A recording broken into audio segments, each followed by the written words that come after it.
Hi, this is Esther, and you're listening to California Dreaming on the Orbital Jigsaw Network. Congratulations, Roseanne, on 100 episodes!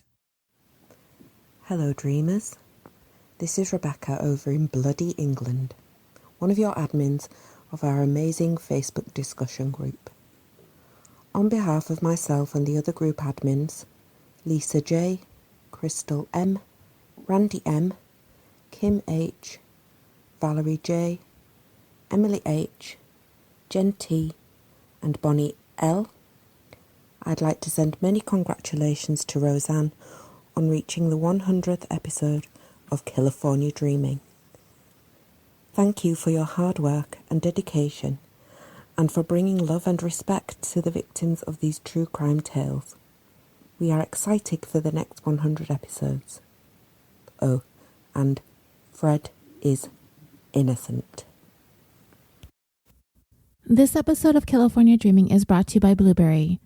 Creating a podcast isn't that simple. It's more than just recording yourself and uploading it. To really get your show to be everything you want it to be, you're gonna need a little more than that. You need easy, reliable hosting so your time can be spent creating your content. The most accurate download stats so you know if you're reaching the audience you're wanting to. And a web page that makes setting up totally easy on you and won't take up too much of your valuable time. And BLUBRRRY offers all of this and more for hosts and aspiring hosts alike. Simple media hosting, a fully integrated WordPress website with their PowerPress sites. So if you already have a podcast or you've always dreamed about starting one, head over to www.orbitaljigsaw.com/dream to sign up, and the first month is on us. The BLUBRRRY support team is available to walk you through the steps of migrating your show without losing any subscribers, or to help you get started in the process of launching your new show. With the first month for free, using promo code DREAM, you've got no more excuses. So, let's get started. So, my dreamers, here we are at episode 100 finally. It's taken a little more than 2 years, but we've officially made it to triple digits. Though, there is much, much more California Dreaming out there than these 100 episodes. Those are just the official numbered ones. If you've been with us since the beginning, then you already know. Or if you are a brand new listener, then you will come to find that sprinkled throughout our catalog are a variety of bonus episodes, addendums, and things that are not officially numbered episodes, but additional content that I wanted or needed to include that didn't necessarily need to be given an official episode number. I keep a little journal where I jot down each episode and each bonus, as well as every unique Patreon episode, so I can keep a running total of how much content that we have out there. In addition to 100 full-length episodes, we have 56 bonuses in your feed, as well as 26 exclusive bonuses for Patreon supporters. And that doesn't include the early releases or the stuff that I post on Patreon. That's 26 unique stories if you subscribe to our Patreon, and most of them are available at all tier levels, starting at only $1 a month. There are a couple that are for $5 and above, but if you support the show at any level, you are guaranteed one full-length bonus episode each month. And I do everything I can to make sure that bringing bonus content to those who keep the show going, and ad-free by the way, sponsored by nobody but us, doesn't interfere with our weekly show. The thing that normally interferes with the weekly content would be Fred. So anyway, you see, dreamers, long before hosting this, I was a listener, and occasionally I supported a few shows here and there on Patreon, and it gave me a little insight into the process and guided me on how I wanted our show to be. I always wanted us to have a show every week. There have been times when I've taken a break here or there for one reason or another, travel, holidays, personal reasons, getting sick or otherwise. But for the most part, we are together all year round. And I like that. When my favorite shows went on extended breaks between seasons, I really missed it. Of course, I understand the need for a break, to take a few months off or whatever. People have other things they need to do. Breaks between seasons gives a host or hosts time to evaluate what they're doing. Sometimes they rebrand, sometimes they change their format, sometimes they don't come back. And I've come to find that I really don't need 2 months to reconfigure anything. If I need a break, I'll take one. Like, I'm most likely going to take a week off in August because my daughter's birthday. I might be starting a new part-time thing. And we're going to have some company in August, and it's just going to be overwhelming. But that's the beauty of what we have going on here. Because another episode will be right around the corner. And when it comes to Patreon, and I know I've been talking about it a lot, but I also want you to understand why I think it might be worth your time to take a look at it. But I wanted every patron to be able to take advantage of bonus content, no matter how much you're able to donate to the production of California Dreaming. There are some of you out there say that you really love 20 different shows, and you really want to give back to each one of them. Are you going to be able to donate $5 to every single show that you love? Maybe some of you can, but most of us, and myself included, not so much. Even if you give $1 to every show, that's still $20 a month. And not every show is going to make the bonus episode available to you at that tier. Some are going to require a certain level, maybe $3 or $5. And for some, that's just not reasonable when you want to support your show, especially if you want to support all of your favorites. Some offer ad-free content to patrons, but I don't have ads, so I don't have that to give you. But if you are willing to give our show $1, then the very least I can do is give you one bonus episode a month guaranteed. And if I have it in me, I'll put out a second bonus out there for those who donate at the $5 level and above. But no matter what, there will always be at least one for everybody. Is that good for business? Nah, maybe, maybe not. But I'm not a business person, and it's good for me. I've given $1, $2, $3, and received nothing, which is fine. If I like a show, I like a show, and I want to make a contribution. I just didn't want that for our show and our patrons. So if you are a new listener, then you've got a catalog of 156 episodes to make your way through. And if you are a patron at the $1 level, then you've got another 23 or 24 episodes available to you as well. And that's 180 things to fill your ears for hours and hours. And I'm very proud of us for making it this far. So here's to the next 100. I also would like to quickly thank Esther and Rebecca for providing the 2 intros for this episode. I love you guys. Thank you for everything that you do for the show. Before we get started, I'm going to say that I normally edit out explicit content, but because the story was filled with so much anger and vitriol, I'm going to leave the explicit language in because of the context in which things are said really impact this particular story. So consider yourselves warned. We are going to have some words here, and don't listen with your little kids around. Let's get on with today's show. Number 100. This is a story that we voted on in the Facebook group. I listed a few options in a poll, and this story was the one that received the most votes. I think I'm going to take a different approach to this one, though. I mean, not that different, but the thing about this case is that it's not exactly all that cut and dry. There are 2 sides to every story, but this is one where I watched 2 different documentaries, and it was as if they weren't even talking about the same crime. Some elements were similar, but both of them left out parts of the case that lead to a bias in each one that diverged in completely opposite directions. So it's going to almost feel like 2 different stories by the time we're finished. But I want to try to tell both of them as we go along. Is everything factual? Probably not. This is a he said, she said kind of a thing. And because this is California Dreaming, you know that someone's not going to be able to give their side because they're dead. In this 100th episode of California Dreaming, the tale of Dan and Betty Broderick.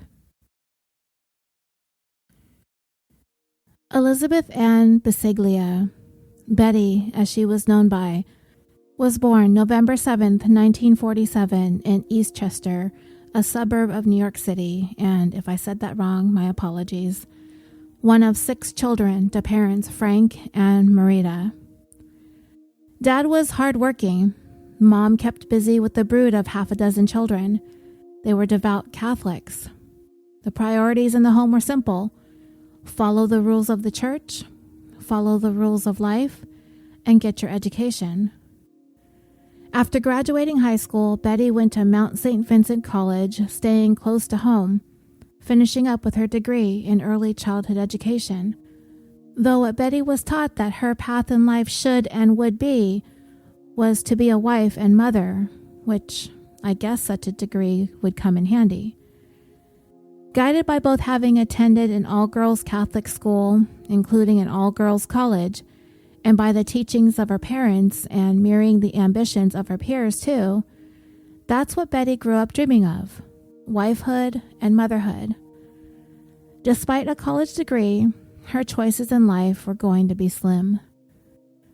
Betty lived at home right up until her wedding day, which had to be a man who was also bound by the laws of the Catholic Church, who would be willing to be the breadwinner while the wife cared for the house and children. That might not sound all that great to us now, but those were the times, and it is what Betty wanted. So for the first time, Betty was given permission by her parents to go out of town with friends to attend a University of Notre Dame football game in South Bend, Indiana in 1965 when she was 17. And it would be at this event that she would meet Daniel Broderick III. He was 3 years older than Betty, tall, skinny, cute, and Catholic. Born in Pittsburgh, Pennsylvania, he was a pre-med student at Notre Dame. Dan introduced himself by jotting down his name on a napkin, and he wrote the letters MDA next to it. Medical doctor, almost.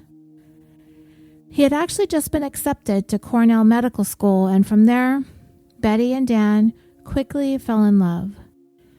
Dan being at Cornell, which looks like it's in central New York, though I can't seem to get a clear-cut answer from the interwebs as to what is or isn't upstate New York. But either way, she's basically in New York City, and he is northwest at Cornell. I don't think it's upstate, nor do I think everything outside of Long Island and New York is upstate either, so message me if you want to let me know or post it on Facebook to clear things up. So both of these young people, it was like kismet from day one. They both had ambitions and dreams for the future. They both were devout to their Catholicism. Both of their families seemed to be loving and accepting of one another, as they both seemed to be raised with the same ideals. So on April 12th, 1969, after about 4 years of courtship, Betty became Mrs. Daniel Broderick. They honeymooned in the Caribbean, and this would be a trip that the relationship would be consummated for the first time, and Betty would become pregnant with their first child. On a documentary I watched, it was said that Betty described their first sexual encounter with Dan as bordering on rape. And I kind of thought that was an aggressive way of portraying it. But this is something she would say many years down the road while attempting to paint a mosaic of what their marriage was like in hindsight. I can't make any assumptions as to what their first night together was like, but if it was the first time for both of them, I don't know if it was for Dan, but it was for Betty, I'm sure it was a pretty emotionally charged experience. So Betty returned home from her honeymoon pregnant with their first child, a daughter they named Kim, born in 1970, followed by a second daughter, Lee, born in 1971. A son, Daniel, was born in 1976, and Rhett was born in 1979. The couple also suffered the loss of one baby who died 2 days after birth, as well as 2 miscarriages. Following the birth of eldest daughter Kim, Dan finished up his MD at Cornell, and from there he decided he wasn't quite finished with school. Why just be Dr. Dan Broderick when you can be Dr. Dan Broderick, attorney at law? Yep, he got into Harvard Law School. And while he was doing that, it would be Betty who took over as the breadwinner. She's obviously looking to the future. Once Dan is done, he will have all the degrees and she can settle back into her role as stay-at-home wife and mom. and the hard work would all pay off in the end. So Betty worked hard at multiple jobs and took care of the house and kids while Dan put his efforts into his law degree, which he would eventually earn. So with a medical degree in one hand and a law degree in the other, it was easy for Dan to find an excellent job, which he did at a law firm in San Diego, California, and the whole family relocated to Southern California. Betty still worked, doing things like selling Avon and Tupperware. She also obtained her real estate license in 1979, and she taught classes at the local church, but still remained fully devoted to the family. And before long, Dan became more prominent as a malpractice attorney, so Betty was soon able to focus solely on the family, and all of their hard work on both of their parts would be paying off. Betty quickly became the neighborhood supermom.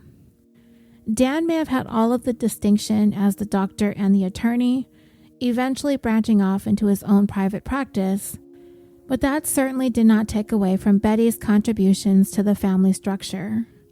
She too was intelligent and vibrant, and she remained steadfastly devoted to maintaining the perfect family and an environment where the family of 6 would flourish. It took about 5 years in order for the couple to reach that point, and it should not be forgotten that Betty was never one to not be willing, able, and motivated to contribute to the family if she needed to.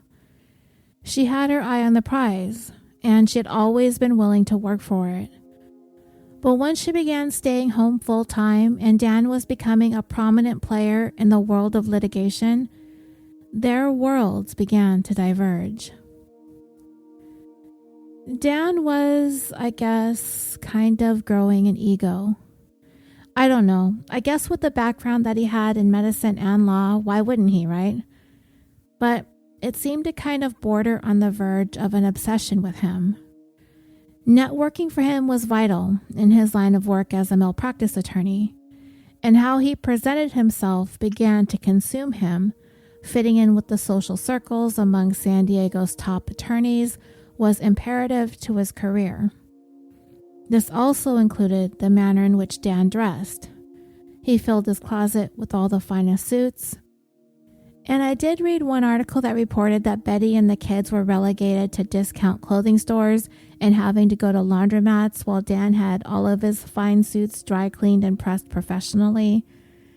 I don't know if that's true or not, or if it's a story coming from one side. But it also seemed as though Dan was spending less and less time at home, leaving for work really early each day and not returning home until late at night. And this was attributed to Dan's apparent social networking with other attorneys and associates, which also included a fair amount of drinking as well. I did read that though some of that going out with the drinking buddies networking stuff kind of tapered off when he launched his own private practice, his reputation did continue to grow, as did the family income. And the more Dan rose in the ranks when it came to San Diego's attorneys, it appeared as though Betty continued to slowly lose her own identity, which can happen, and we've talked about this in the past. When you become so consumed with family that you forget who you are outside of them. And if something should go awry and they're suddenly not there, your identity evaporates too. And I do believe over the years of marriage to Dan, along with the 4 children, that Betty became lost. But I don't ever think she thought she was going to ever have to be any more than Mrs. Dan Broderick. I really think she thought that they were going to be forever. Dan had a hold on the malpractice lawsuit market in San Diego with his combination law and medical background. It didn't take long for him to start turning down 6-figure settlements, but in the background, the Broderick marriage began showing cracks. Dan's career took center stage. At least that's what appeared to be happening from Betty's perspective. Fights would regularly erupt when Betty would feel as though Dan was putting his family second to everything else, and they would also argue about finances. And this was not like most couples who fight over not having enough money, but rather how each of them spent their money. Dan would apparently get upset at any lavish purchases that Betty would make, but he was free to spend on anything he saw fit, as it would be things that he needed as a person of his stature and in his profession. Dan's wardrobe was central to his identity and the image that he wanted to put forth. People close to the Brodericks at this time have described Dan as cold and unfriendly, and that Betty was intimidated by him. Friends and neighbors have said that they noticed as soon as it came time for Dan to be expected home, that Betty would start panicking, trying to get the house all in order, all the kids' things picked up, because it would be upsetting to him if he came home to a mess. Friends said that Betty was a different person when Dan was around and that she seemed to fear him. Now, dreamers, I'm not saying that I don't believe these perceptions of their relationship, but I'm not as quick to buy into her side versus his side of the story, purely based on the fact that we know how the story is going to end. I've also read articles and watched documentaries that left me feeling that Betty felt as though she had a solid place in the household. She was the one who brought home the bacon when Dan was pursuing his law degree. She handled the kids, the house, everything. They fought, and I didn't get the impression that she was some wilting flower because she pushed back.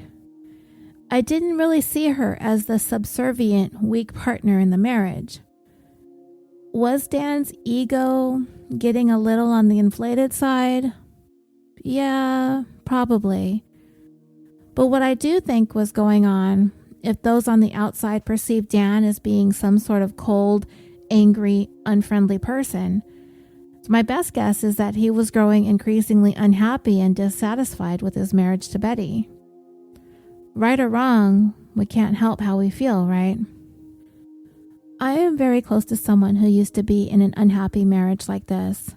She had the stay-at-home mom dream too, which is essentially what she had. But what ended up happening was all this resentment started brewing on her husband's part towards her.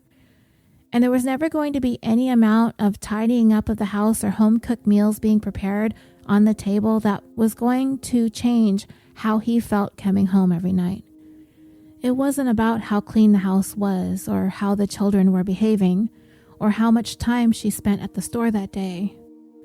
Those were just the excuses to pick fights because the marriage was unhappy. He's unhappy.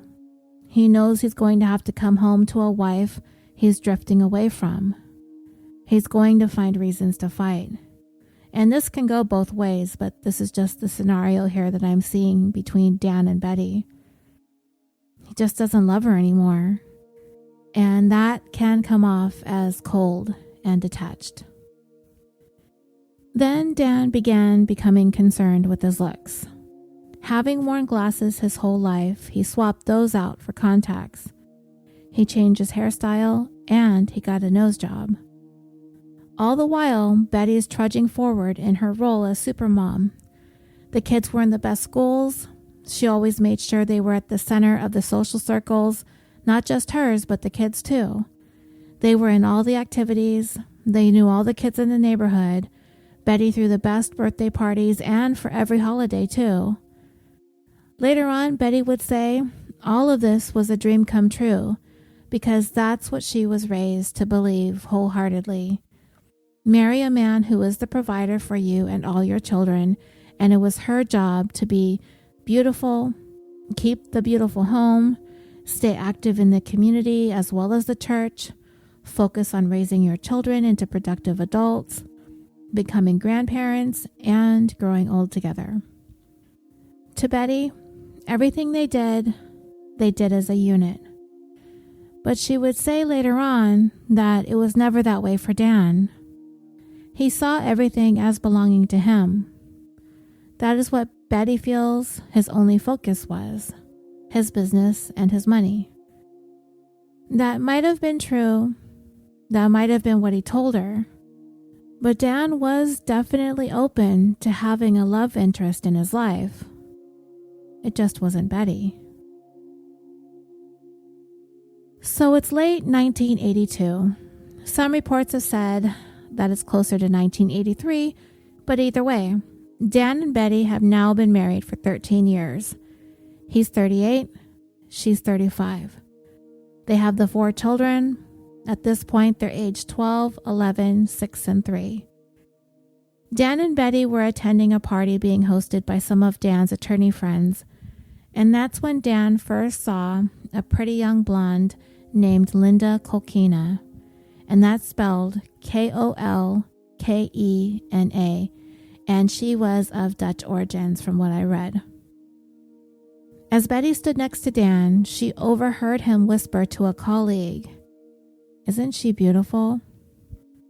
Apparently, Betty was taken aback by the remark, as Dan had never been one to behave that way. And I have to say, if that is true, Betty was somewhat out of touch or in serious denial, because I don't find it shocking at all that the average man would find a pretty girl pretty. What I did find a bit off-putting is that he would say that in the presence of his wife. That should have been a red flag right there for Betty. The fact that he cared so little about her feelings that he would be making remarks like that without any hesitation within earshot of her. But I also wouldn't be surprised if Betty's mindset was so deeply buried underneath everything that she and Dan had worked so hard for all those years, from putting him through school, scraping by, 4 kids, and then finally arriving at that level of success that they had been aiming for, that Betty would have never in a million years thought Dan would turn his back on what they had. What she didn't seem to take into consideration was Dan's narcissistic tendencies. She didn't see it because she viewed them as a unit. Dan wasn't the successful malpractice attorney. They were Dr. and Mrs. Dan Broderick, the malpractice attorney and the woman by his side. Dan didn't quite see it that way. He did all the work. He did all the schooling. He passed all the exams. This was 100% all him. How much or how little he took Betty's support over the years into consideration seemed to be inconsequential. He got to a point where he outgrew the need to feel obliged or beholden to her, which is a really sad place to wind up, especially if you did the journey together.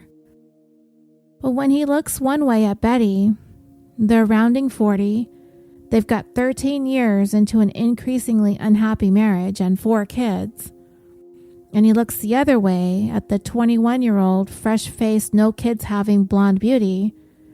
I mean, you want what you want. To heck with obligation, loyalty, vows, etc. And if he's already falling out of love with Betty, meeting Linda pushed him over the edge. Now, Linda had just been fired from her job as a flight attendant with Delta Airlines, apparently for sitting on the lap of a male passenger, which resulted in complaints from several other passengers. I also read in an online forum that she was fired for having sex with a passenger in flight, but I don't know if that's true or just conjecture, but either way, she was canned. She was at that party because she was kind of freelancing as an assistant for another attorney, despite the fact that she had not a shred of paralegal experience, nor did she have any experience in the field of medical malpractice insurance, and I even read an article that she couldn't even type. And this was the 80s, and typing was basically the only thing you needed to know how to do when working in an office. But whatever Betty may have thought when Dan remarked how beautiful she was, it seemed, for the time being, that she would let it pass. She figured Dan would too. And boy, was she wrong.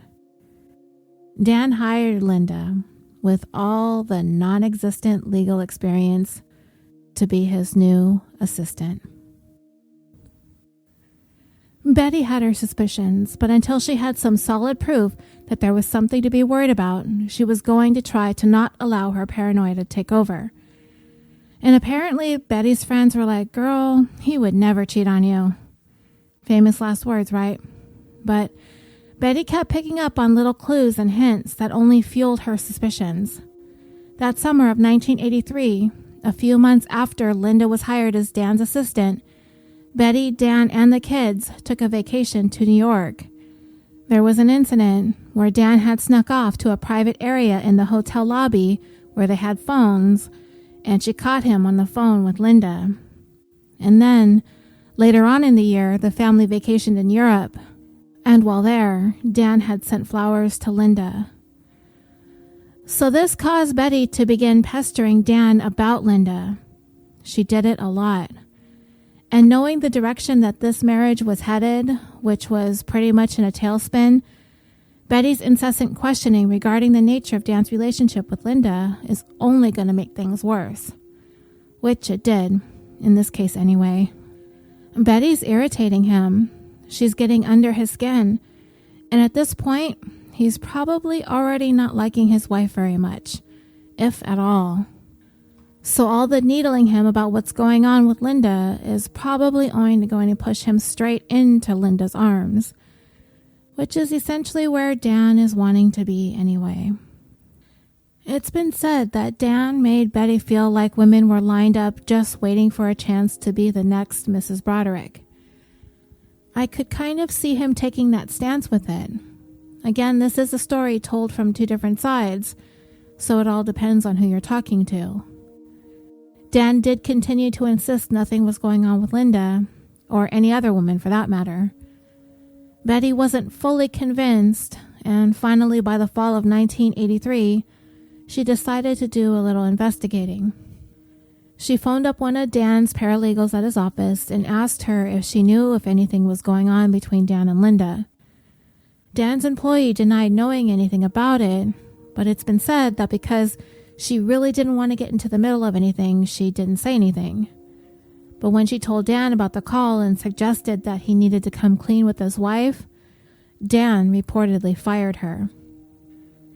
Now, I did watch the made-for-TV movie about this case, 1992's A Woman Scorned, the Betty Broderick story, and I realize a lot of that junk is fictionalized and dramatized, but in that telling of this incident, Dan's paralegal, who had been employed with him longer than Linda, confronted him about why is it that Linda had her own office and made more money and generally enjoyed more perks at the job while she had been there longer, and Dan's response was she was just a secretary and that Linda is his legal assistant and she does work with clients on his behalf and needs the privacy of her own office. Well, the secretary shot back and said she can't even type. And I did read that in multiple articles that Linda was really underqualified for the work that she was supposedly doing. But at that point in the movie, the secretary told Dan that he needed to reevaluate the way that he treated people, and she quit. So I'm not sure which version is accurate. So anyway, meanwhile, Betty's suspicions seemed to be driving her mad. She was constantly badgering Dan, picking fights, even throwing around threats of divorce, though it's believed that those threats were empty. The movie portrays her as being really over the top with her temper and outbursts and fighting, even in front of the children. And Dan purportedly continued his denials and began accusing Betty of being crazy at the same time. And while all of this is going on at home, Dan is more and more enjoying his time at work, away from Betty's incessant hassling, and he is growing closer with Linda. At what point in time the two really began getting serious isn't really clear, but like I said, Betty's behavior is likely to have expedited the process.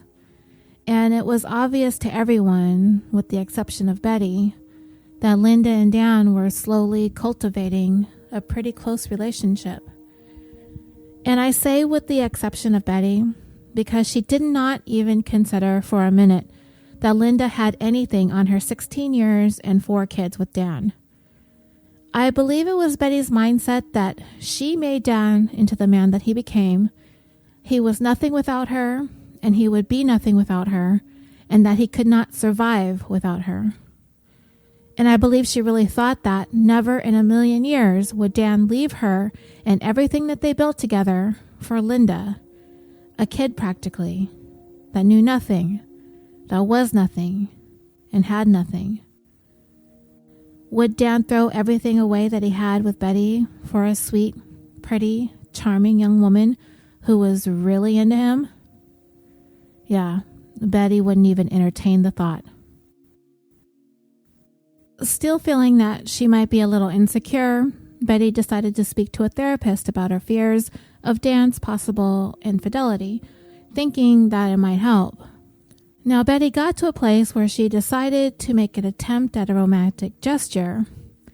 And I'm not sure if it was at the suggestion of her therapist, but, if Betty and Dan were constantly bickering, it may have been suggested to her, or she may have come up with the idea on her own. Whatever the case was, Betty decided to give it a try. But it ended up backfiring on her badly. And it only compounded the suspicions that she had been having about Dan and Linda. Betty had decided to surprise Dan at his office on his 39th birthday with a dozen roses and a bottle of champagne.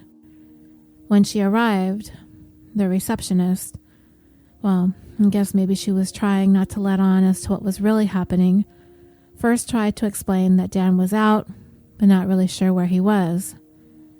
Betty also noticed that nobody was in Linda's office either, but she did spy hanging on the wall above Linda's chair a portrait of Dan as a teenager, which is a really weird thing to have in your office if you're just somebody's assistant, right?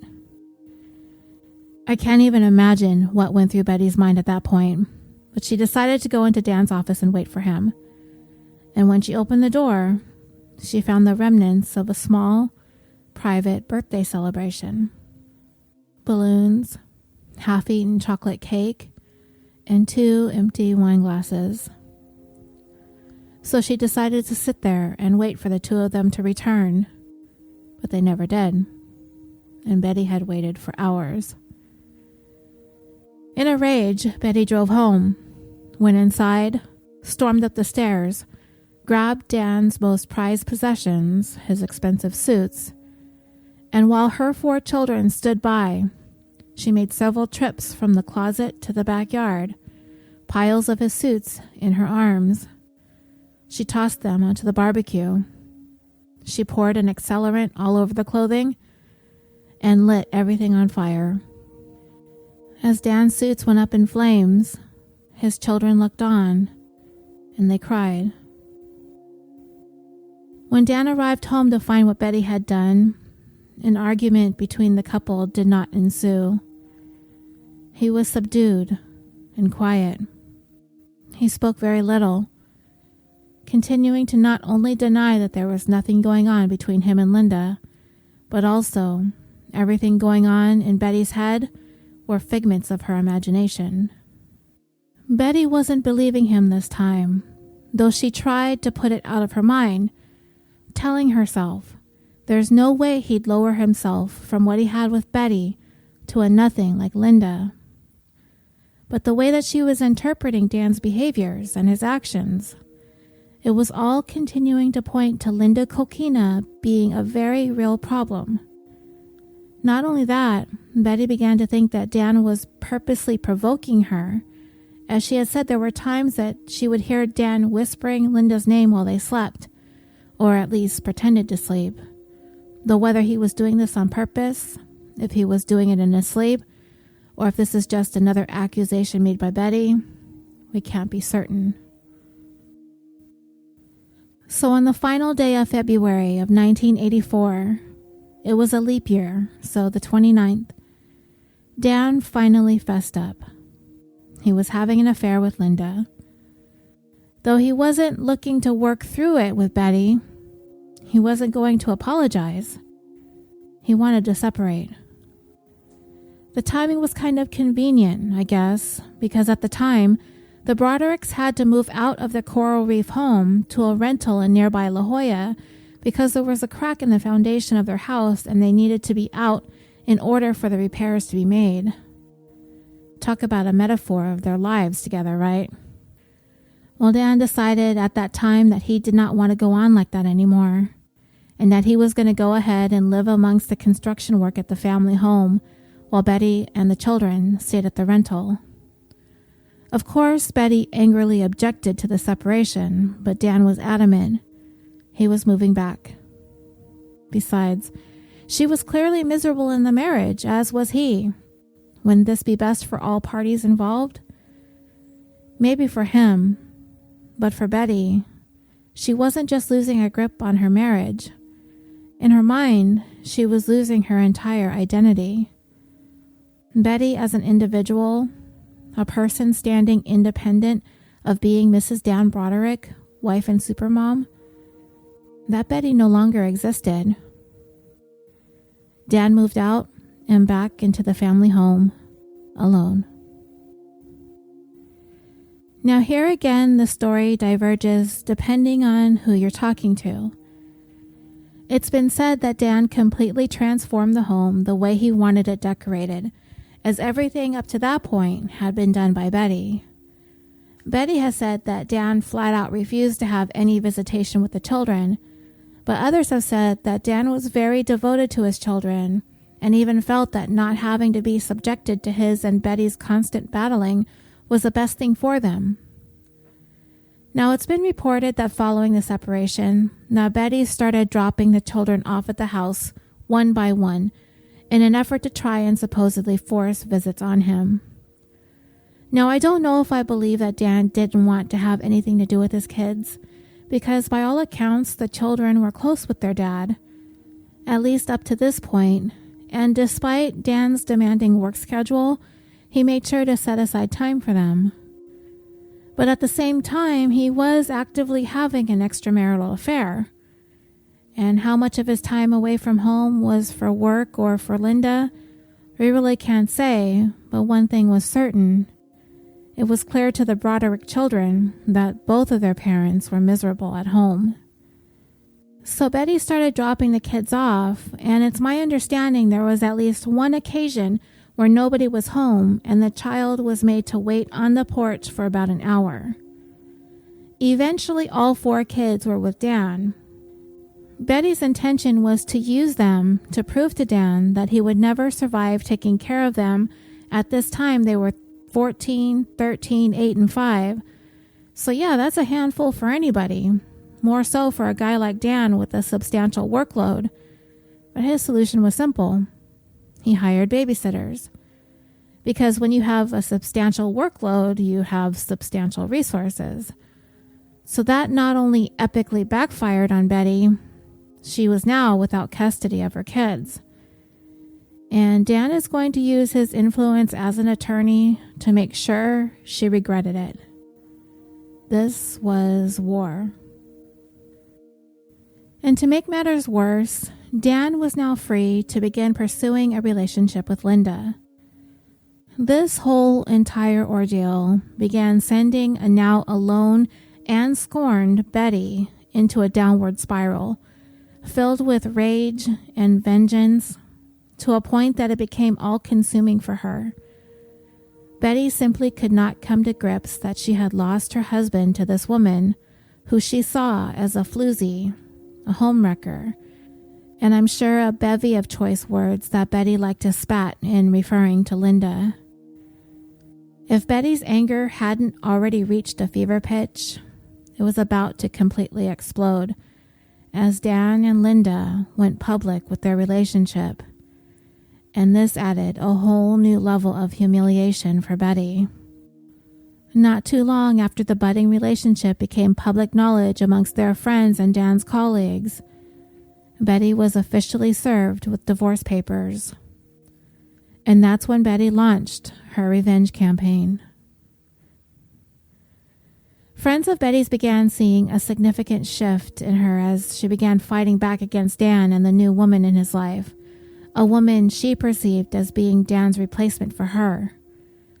Now, this is not really a description of Linda I'm a big fan of, a replacement, because that insinuates Dan is trying to fill Betty's place in his life. I don't think he was attempting to do that, because nothing was going to change the fact that she was and always would be the mother of his children. The couple had fallen out of love, and neither one of them seemed to be doing anything to work at fixing it. The couple had not been getting along for quite some time. What Betty was acting like, we can only go by what she has said, what friends close to the couple have said, and what her children have said. And it seems like it wasn't pretty. Whatever the case, Dan was retreating from the relationship for quite some time. Either he was spending longer hours at work or spending more time with his fraternity of lawyer friends and eventually becoming close with Linda. He was escaping the unhappiness of his home. Was he right to engage in an extramarital affair? I'll never feel that that's okay. But he certainly isn't the first person to stray. And he certainly won't be the last. But I can't say Betty was doing much to help make home feel more like a welcoming, warm, peaceful, or loving place. Is there anything that she could have done differently to have changed the course of their marriage? I don't know. But if what she said about Dan's feelings towards her, that she was old, fat, ugly, and boring, there is only so much a woman can do to overcome that. Had Dan turned into a narcissistic asshole who felt Betty no longer fit the mold of what he wanted in a woman or felt that he deserved? Yeah, could be. It's a fine line to walk here, us on the outside looking in, trying to figure out who's to blame or who's more to blame when it comes to something like this. Because I've said throughout thus far, there's always two sides. Those of us who have had friends who have gone through divorce, where we've been friends with both the husband and the wife, you kind of get stuck in the middle. Many of us have been there. We choose a side to align ourselves with. Sometimes we stay out of it. Whatever the case, the hurt is tremendous on all sides, and it's really sad. As for Betty and Dan, I'm all over the place as to how I feel. Not long after Betty was served the divorce papers, she began committing acts of vandalism at Dan's home. She had gone by the house one afternoon to see the kids, and while she was glancing around, she saw a fresh baked Boston cream pie on the kitchen counter, apparently a favorite of Dan's. She questioned his housekeeper, at which point Betty learned it was Linda who brought it by. Betty picked it up, brought it upstairs, and smeared the pie all over Dan's bed and clothes hanging in the closet. Mind you, this is with her children in the house. When Dan got home, he saw what she had done. His kids told him it was Mom. And the following day, Dan filed for and was granted a restraining order against Betty. Now remember, this is the family home that Dan is residing in at the time.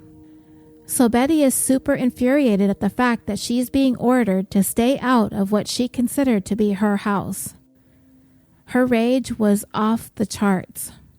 2 days after receiving the order to stay away, she went by and threw a wine bottle through the front window. When police were called, according to a report I read, they refused to get involved in what they considered to be bickering amongst bored rich people with nothing better to do. Which seems like a mild response to me, considering Dan had the restraining order. But different times, I guess. I suppose cops stayed out of domestic issues, and maybe they couldn't prove that it was Betty that did it.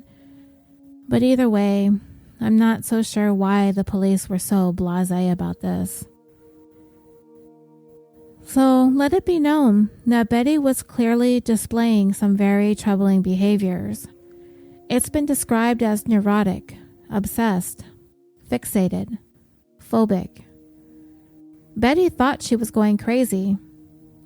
It's been said that Dan repeatedly told Betty that she was crazy, and many who knew the couple then, who saw the breakdown of the relationship and the ensuing war of the Brodericks, thought too that Betty was losing it. And us here, looking at this case now, may feel the same way. That Betty was in the throes of a massive mental and emotional breakdown. To Betty, her whole world was being pulled out from under her. Let's not forget how hard Betty worked to see Dan through medical school and law school. All the years that she devoted to seeing her husband rise to the top of his game, to finally be able to get him into a place where she could sit back and be the suburban housewife and mother that she dreamt of being, only to have it all given to Linda. At least that's how Betty saw it. Once Betty was out, Linda slipped right into her life, with her husband, in her house, with her children. Linda was living the dream Betty built. Linda was hosting all the family events. Linda was having company over for their backyard barbecues. Linda was on Dan's arm at all the high society functions, the parties, the galas. That was Betty's, and Linda took it from her. Betty has stated in interviews since that if Dan had been honest with her from the beginning, she would have coped better. But instead he played games, making her think she was crazy, and he seemed to like the fact that he was driving her mad. She said this in an interview: "I had no desire to leave my home, marriage, and children. If he had been discreet, he could have kept Linda, but he was trying to force me into divorcing him so he could always appear to be the good guy. He maneuvered us into a rental house and a rental car, both in his name, and he ended up with our house and the equity. The master manipulator of money, truth, people, courts, facts. It was very scary." Now, dreamers, I don't know if I necessarily believe that Betty would have handled this any better if it had been presented to her in any other way. She seemed predisposed to being a bit unhinged. It was only a matter of being triggered. There is also no way that I'm going to believe that Betty would have been willing to sit idly by while Dan discreetly had an affair with Linda, because Betty had no intentions of breaking up the family because of the infidelity. I think she would have raised hell every single time Dan walked through the front door, whether he had just been with Linda or not. Dan may have been a massive jerk, and maybe he deserved to come home to the wrath of his wife because of his actions, but he definitely did not have to put up with it if he didn't want to, and he wasn't going to. And he didn't. Betty and Dan were about to embark on one of the most vicious divorce proceedings San Diego had ever seen because of Dan's prominence as a powerful attorney in the area, and the feuding between the couple was less than discreet. And what ended up happening was when Betty began to seek out a divorce attorney to take her case, she was met with so many obstacles. All the best divorce and property attorneys, well, they were all Dan's BFFs. Dan had also once been appointed as president of the San Diego County chapter of the American Bar Association, so he definitely had some influence all over the place. The first person Betty sought out to represent her in divorce proceedings was a mutual friend of hers and Dan's, but he politely declined, saying that he had recently been elected judge and he would not be accepting any new clients. But she later on came to find out that this friend was already representing Dan, at least in the early stages of the divorce. Betty was unable to retain anyone in the San Diego area willing to work with her, aka go up against Dan Broderick, so she eventually had to look north to an attorney who worked out of Beverly Hills named Daniel Jaffe that was willing to take her on as a client. And Jaffe may have started regretting taking on Betty as a client almost from the start. The biggest issue from the onset was Betty's vandalizing Dan's home, and he tried to tell her if she kept doing this, she was going to do some serious damage to her case. She also verbally attacked Dan every time he came by to drop the kids off in full view of all of her neighbors, and not to mention the children, who were often driven to tears at the sight of their mother screaming obscenities at their father in such a manner. But despite the warnings from her attorney to exercise a measure of composure and decorum, Betty continued to repeatedly defy the order of the court for her to stay away from Dan's property. After the incident where Betty threw that bottle through his window, he went back to court and motioned for what's called an order to show cause. In the year following the smashed window, he used that order to have Betty brought back into court to go before a judge to explain herself and why she should not be held in contempt for violating the terms of the restraining order. The first order to show cause was initiated from the Boston cream pie incident, then the broken window, and eventually other incidents cited included throwing a toaster, destroying a stereo, breaking a mirror in Dan's bedroom, more broken windows, among a laundry list of other things that Betty did to violate the restraining order. No matter how small the incident, Dan would have Betty back in court. Some people think it's petty. I don't. I think it's documenting.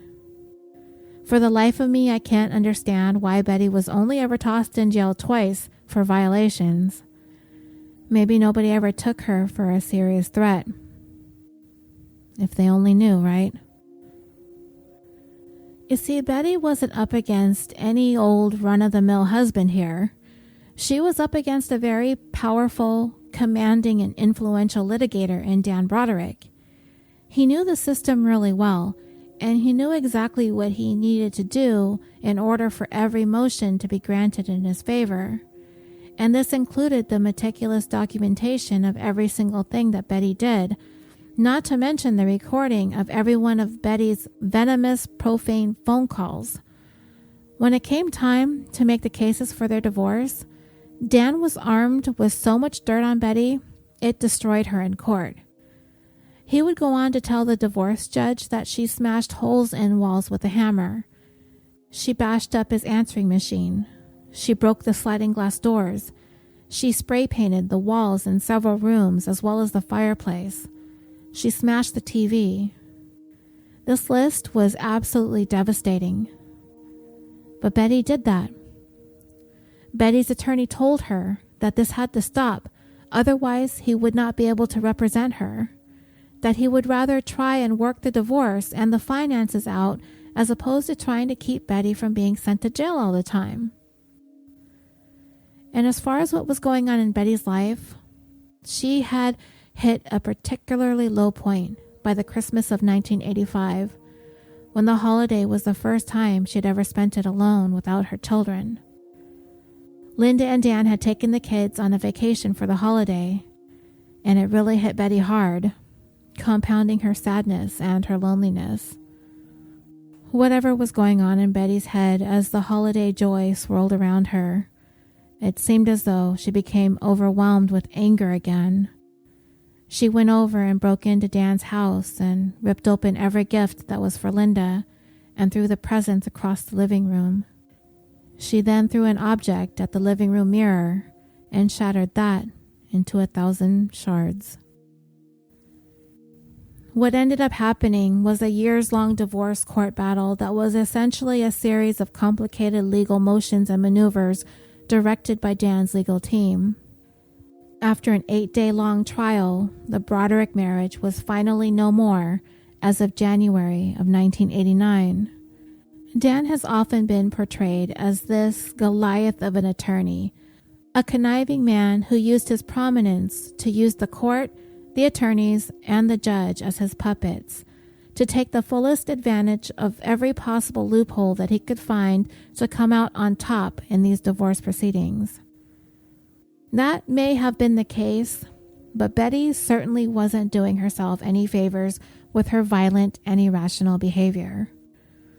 As one article I read so aptly put it, every time Betty lost it, Dan was right there, ready to hand her a shovel to keep digging her own grave deeper. Some years later, Betty would say in an interview, he was a professional arguer. He loved putting the other side down. He loved winning and humiliating and torturing the other side, even beyond winning. He was always proud of seeking punitive damages as a personal assault on the other side, not covered by insurance.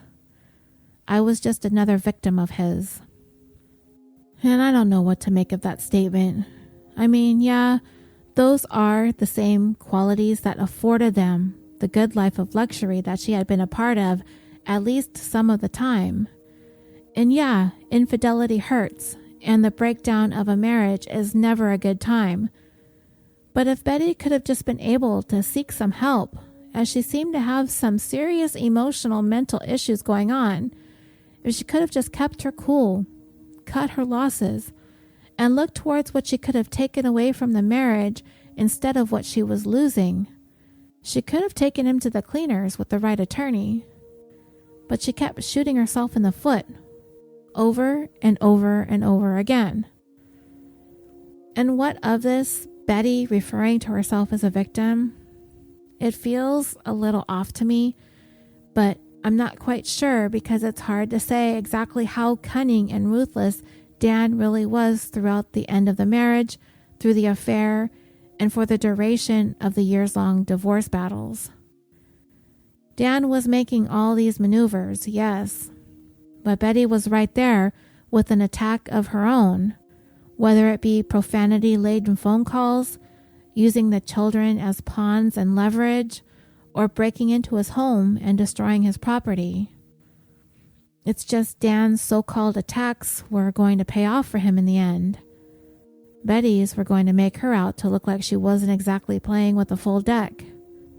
I did ask for some of your opinions on Betty Broderick in the Facebook group, and just like I'm feeling all over the place with it here, your comments appear to be all over the place there too. And I'm going to go over what all of you had to say towards the end of this episode. So shortly after the Christmas vandalism committed by Betty, Dan had decided he had had enough of the coral reef home that he had once shared with her. He needed to send the message loud and clear that once he moved, Betty would have absolutely no claim on the house whatsoever. This would be his, all his, and he would make it all his own. Now this whole thing is what Betty would say is Dan selling her house without her permission. Now I'm not exactly clear on what or how Dan was able to do that. I'm pretty sure he used some of his legal connections to get this done. I'll explain it the best I can in a few minutes. There was this thing that he did. But it is my understanding that Betty was given her fair share of the proceeds. Either that or he put the money into getting a place for her and the kids to stay. Whatever the case, Dan was obligated to provide support for Betty. And I've heard that at some point it was going to be upwards of $16,000 a month until she remarried or for a certain duration of time. But I've also heard that Betty was royally screwed at the end. Now, back in the 80s, $16,000 was nothing to turn your nose up at. But I really don't know how much of this is really about the money, if Betty felt like she was owed more than that, or if she just didn't care because she was still hell-bent on hanging on to her anger and resentment towards Dan for leaving her for Linda. Whatever the case, Dan knew that he was going to hear it from Betty once he sold the house and purchased one independent of her for the first time in his life. He tried to be ready for what was coming. The selling of their home that they built together was a severe blow to an already emotionally battered Betty. It was literally the last thing that they had together that represented the life that they had once had, all of which she perceived having lost to Linda. And Betty did not use friendly words in talking about Linda. I'm going to try to keep the name calling to a minimum, but at some points it's just unavoidable, especially if you want to get a true portrait of what Betty was like in terms of not only what she was saying, but also to whom she was saying it to. Betty did what she could to halt the sale of the family home, including refusing to agreeing for it to be put on the market and sold. But Dan was able to sidestep her roadblocks by using his legal magic wand to obtain a court order that allowed him to sell the family home without her consent. A court-appointed proxy signed all of the necessary documents in place of Betty effectively selling the home, all before Betty even realized what had happened. And even though Betty received her share from the sale, she was furious when she found out Dan had circumvented her completely and sold the house right out from under her. So in an act of vengeance, Betty got behind the wheel of her Chevy Suburban and rammed her vehicle into the front door of Dan's new home. This time, the usually even-tempered Dan finally lost it. He reportedly made his way through the wreckage that was now his front door, pulled Betty out of the Suburban, and began attacking her. Police were called to the scene, and they ended up taking Betty away in a straitjacket. She was brought into the mental institution, and she was combative the entire time, kicking and fighting and screaming and crying and refusing to allow doctors to treat her, who were really trying to sedate her. Betty would remain there for 3 days for observation, the whole time claiming that Dan was the crazy one. Things did not get any better once she got out, as she was slapped with a flurry of more orders to show cause, sending Betty sinking deeper and deeper into her already unstable state of mind. Following this incident with Betty having driven her car into Dan's house, they had a court hearing set, but Betty was either not willing or not able to attend. She had by this time fired her attorney, and she did not show up for court. So in her absence, the judge found her to be in default of all property and custody, and he pretty much awarded Dan everything, including the custody of the 4 children. He upheld the restraining order, and he also ordered no visitation for Betty with the kids until she underwent psychiatric treatment. Betty was awarded alimony in the amount of $9,000 a month until they got to the finalization of the divorce, which I've already discussed happened over 8 days in January of 1989, but we're going to come back to that again. Now, looking at what's been going on between Dan and Betty up to this point, it has us wondering, what's Betty's end game?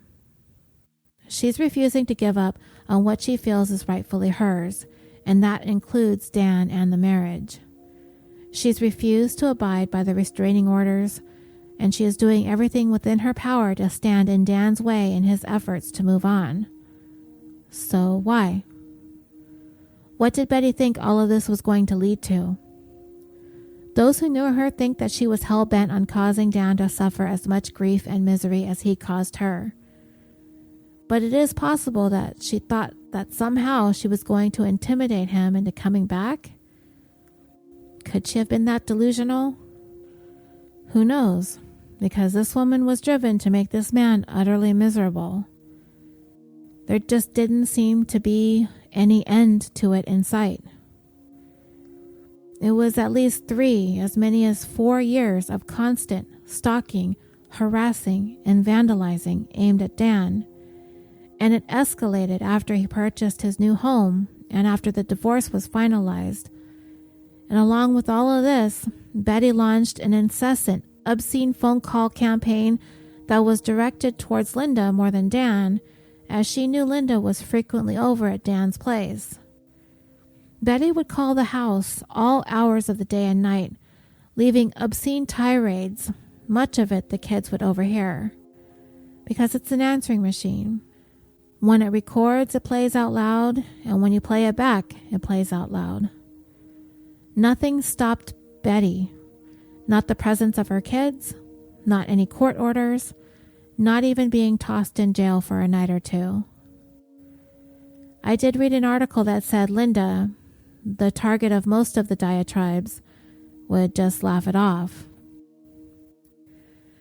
I did read an interesting blog post about this story that had a different take on Linda and Dan and Betty, because Linda wasn't exactly all innocent in this whole thing, reportedly, and I want to go over it, but I think I'm going to save it for a little bit later, so I don't want to get ahead of myself here.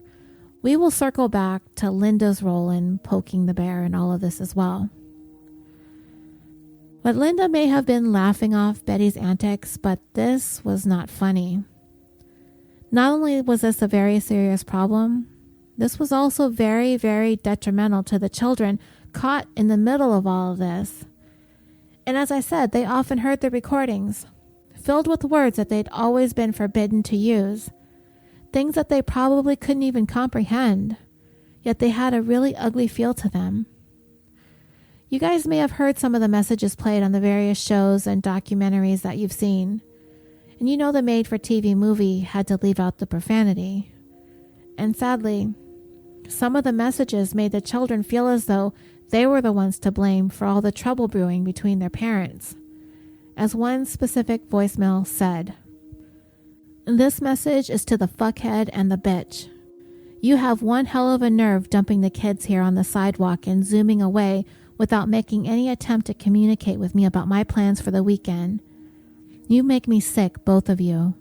I have a good mind to dump the kids back on you and drive away. Call me. We have a lot to talk about, asshole. And come pick up your 4 children that you're working so hard to have custody of. Congratulations. You can have them."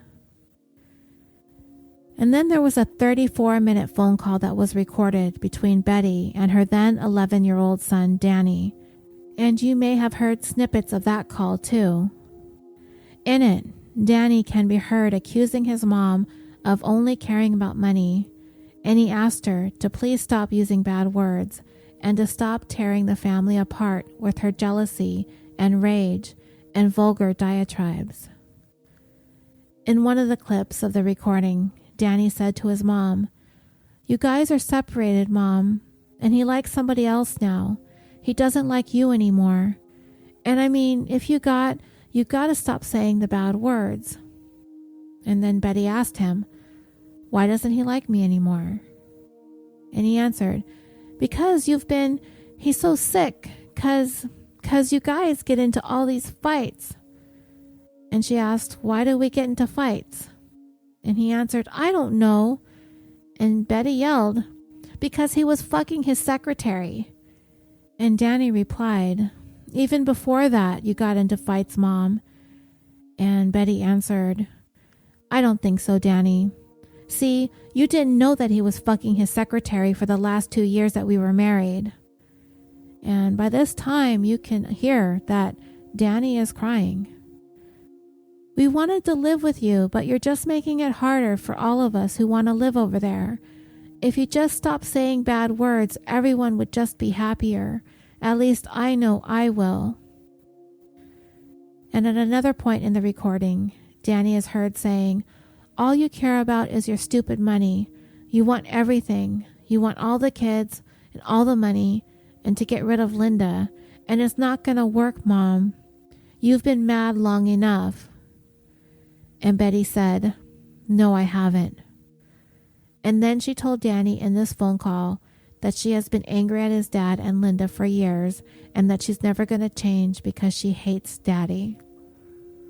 And Danny is continuing to cry, and he said, "If you cared about your family, you'd stop using bad words." And she answered, "I'm sick of the cunt." And that's one of my least favorite words. And I left it in because I didn't want to diminish the impact of this conversation that Betty is having with her 11-year-old. I cannot for the life of me imagine speaking to a child in this manner. And maybe I'm being uptight about this, I don't know. And if you're a parent and you're feeling personally attacked by what I'm saying, I'm sorry, but listening to this recording hurt my heart. For him and his brother and sisters. And dreamers, this is just one of hundreds and hundreds of phone calls. Betty continued, "I was the best mommy in the world and the best wife in the world. It's not my fault your father is such a fuckhead. I cared enough about my family to put up with him fucking Linda for 2 years. He's absolute scum. He cheated and lied. You have no reason to be mad at me. I didn't cause any of this. Daddy and the cunt caused all of this." Towards the end of the phone conversation, Betty said to Danny, "I wish he would just die and that cunt would get drunk and drive her car off a cliff." All of this would drive a wedge between Betty and her children. Likely the last 4 people on the face of the planet who would really love her unconditionally. By 1988, the person that Betty had once been was almost unrecognizable. The once lovely and delightful wife and mother had withered away under a torrent of rage and despair. She had become completely unraveled mentally and emotionally, and everything in her life was chaos. And physically, she had packed on about 60 pounds or 27 kilograms. Every time Betty spoke, she was rude, foul-mouthed, and offensive, even when she would just be socializing with friends. She was known to be up all night, tormented by everything that was going on inside her own head. She just could not let this go. And when the 8-day divorce trial finally came in January of 1989, Betty had decided to represent herself, and that was a huge mistake, as she was facing Dan, an attorney himself, and his team of attorneys. And altogether, they annihilated Betty. They fought over child custody, money that Dan had advanced to Betty, marital property, and alimony. And by this time, only one of their children was over the age of 18, so Betty fought for custody of the 3 youngest. She wanted $25,000 a month in alimony for 10 years, plus $1 million up front that was not to be taxed. And as for custody, Dan brought up his medical expert, who said that Dan should be granted full custody because he found Betty to be completely unhinged with severe emotional problems that would require long-term and intensive therapy.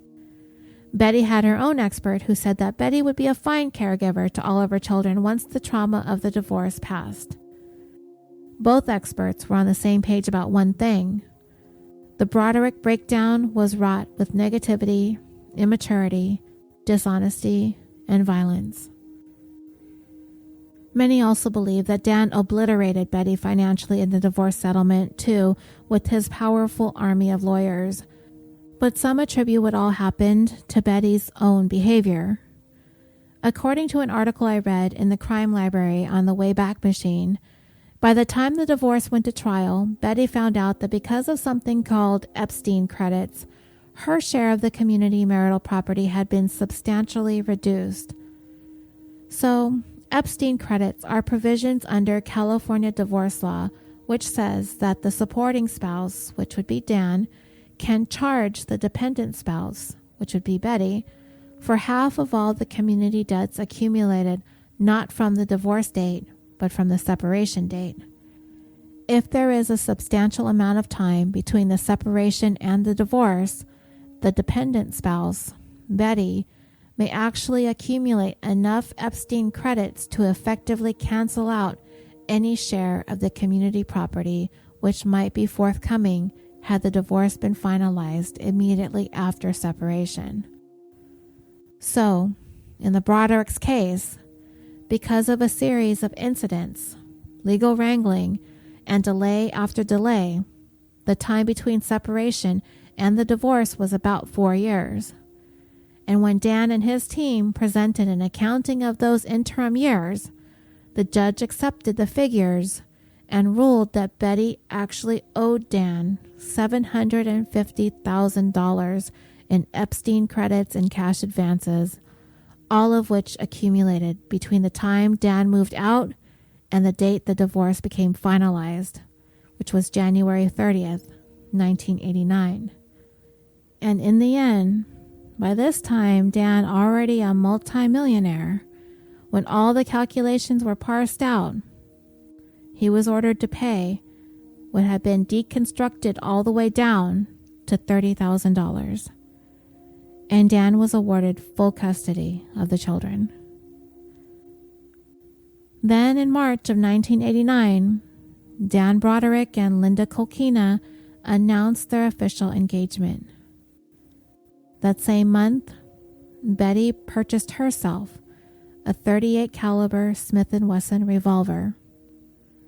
She claimed she needed the protection now that she was single and living alone.